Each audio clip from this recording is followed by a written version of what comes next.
الحمد لله الذي جعل المساجد منابع النور والمدارس مصادر العلم والمنابر مصابيح الهدى وأمرنا بالإصلاح ونهانا عن الإفساد. أما بعد فأعوذ بالله من الشيطان الرجيم. بسم الله الرحمن الرحيم. إنما يعمر مساجد الله من آمن بالله واليوم الآخر. مسجد میں عبادت کا جمال، مسجد میں عبادت کا جمال، مدرسہ میں تعلیم کا کمال، ممبر سے ملا اصلاح حال، ممبر سے ملا اصلاح حال، بس یہی ہے امت کے لیے ڈھال.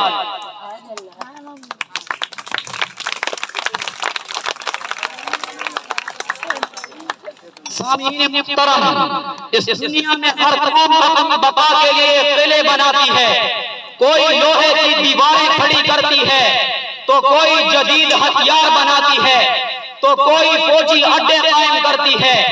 اور یہ سب کچھ اس لیے ہوتا ہے کہ کہیں دشمن ان پر غالب نہ آ جائے. لیکن حقیقت یہ ہے کہ اسلام کا دشمن تلوار سے زیادہ عقیدے پر وار کرتا ہے، توپ سے زیادہ دلوں کو زخمی کرتا ہے، اور گولی سے زیادہ ذہنوں کو مسموم کرتا ہے. اس لیے اسلام نے امت کو مٹی کے ان قلعوں کی بجائے ایمان، علم اور اصلاح کے قلعے دیے، اور وہ ہیں مسجد، مدرسہ اور ممبر.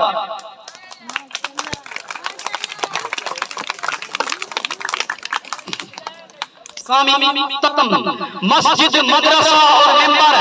مسجد سے امت کو روحانیت ملی، مدرسے سے امت کو معرفت ملی، اور ممبر سے امت کو قیادت ملی. مسجد نے امت کو نماز سکھائی، مدرسے نے امت کو نماز سمجھائی، اور ممبر نے امت کو نماز کی اہمیت یاد دلائی. مسجد نے امت کو بھائی چارہ دیا، مدرسے نے امت کو بھائی چارے کی بنیاد سمجھائی، اور ممبر نے امت کو بھائی چارے پر قائم رہنے کا حوصلہ دیا. مسجد نے امت کو رب کے سامنے جھکنا سکھایا، مدرسے نے امت کو قلم کے ذریعے اٹھنا سکھایا، اور ممبر نے امت کو باطل کے سامنے ڈٹنا سکھایا. سامعین محترم، رب العالمین نے امت کی اصلاح کے لیے 2 لامحال ہدایت نامے بھیجے. ایک کتاب اللہ جس کے بارے میں فرمایا ان ھذا القرآن یہدی للتی ہی اقوم، اور دوسرا سنت رسول جس کے بارے میں فرمایا لقد کان لکم فی رسول اللہ اسوۃ حسنہ.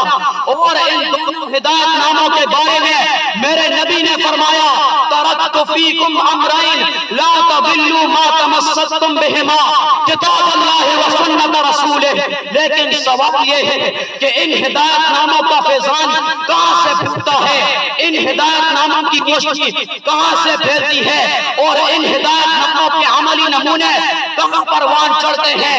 تو اس سوال کا ایک ہی جواب ہے کہ مسجد، مدرسہ اور ممبر سے. ارباب علم و دانش، اصلاح امت کے ان قلعوں کے کس کس گوشے کو یکجا کروں. جب امت کنتم علی شفا حفرۃ من النار پہ نازا تھی تو اسے جنات تجری من تحتها الانہار کا مصداق بنا دیا. حکم عاشق حب مسندہ اور عمر مستعفیہ تھا، اسے کأنہم بنیان مرصوص بنا دیا. جب امت غفلت کی نیند سو رہی تھی تو الم یأن للذین آمنوا ان تخشع قلوبہم لذکر اللہ کی صدا سے انہیں جگایا.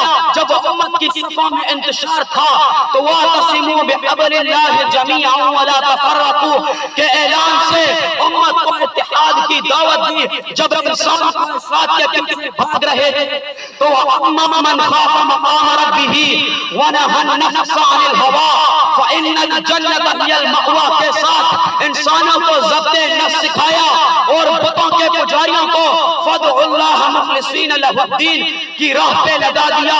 ارے سنت کی باد صبا سے معاشرے کو مخمور کر کے ان اللہ رفیق یحب الرفق سے مزین کر دیا.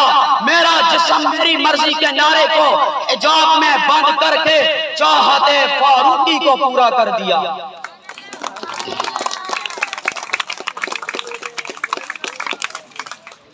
ان اباکم واحد وان ربکم واحد سے دعوت توحید دیکھیے، ارحموا من فی الارض یرحمکم من فی السماء کی ترغیب دیکھیے، المسلم اخو المسلم کا اعلان دیکھیے، خیر الناس من ینفع الناس کا انداز دیکھیے، الراشی والمرتشی کلاہما فی النار کی وعید دیکھیے، ان اکرمکم عند اللہ اتقاکم کا پیغام دیکھیے، الدین النصیحت کی جامعیت دیکھیے، من غشنا فلیس منا کی سختی دیکھیے، الجنت تحت اقدام الامہات کی عظمت دیکھیے، خیرکم من تعلم القرآن وعلمہ کا معیار دیکھیے، افشوا السلام کا پیغام دیکھیے، خیرکم خیرکم لأہلہ کا حسن دیکھیے، کلکم راع وکلکم مسئول عن رعیتہ کی ذمہ داری دیکھیے۔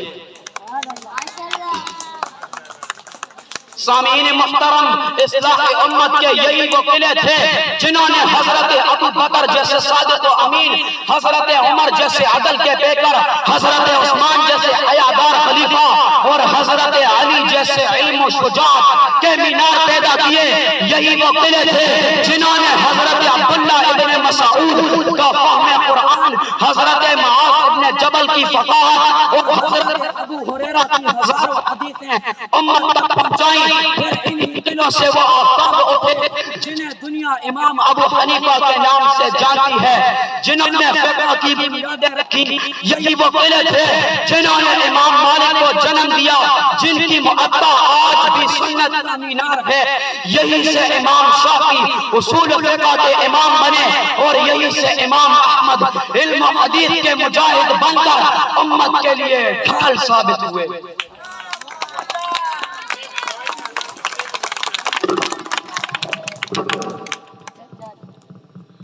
آگے چل کر انہی قلعوں نے امت کو امام بخاری اور امام مسلم جیسے محدثین دیے، جن کی کتابیں آج بھی سنت کا مینار ہے، جن کی کتابیں آج بھی ہدایت کا سرچشمہ ہے۔ انہی مراکز نے امام ترمذی، امام نسائی اور امام ابن ماجہ جیسے چراغ جلائے۔ اور مجھے کہنا پڑا، اگر یہ مساجد مدارس نہ ہوتے، اگر یہ مساجد مدارس نہ ہوتے، کہیں بھی جہاں میں مسلمان نہ ہوتے، بصورت بشر سب درندے ہی ہوتے، بصورت بشر سب درندے ہی ہوتے، کسی بھی جگہ اچھے انسان نہ ہوتے۔ اگر راہ دکھاتے نہ اہل مدارس، اگر راہ دکھاتے نہ اہل مدارس، جبینوں میں سجدے تڑپتے ہی رہتے، کسی کو بھی توفیق توبہ نہ ہوتی، کسی کو بھی توفیق توبہ نہ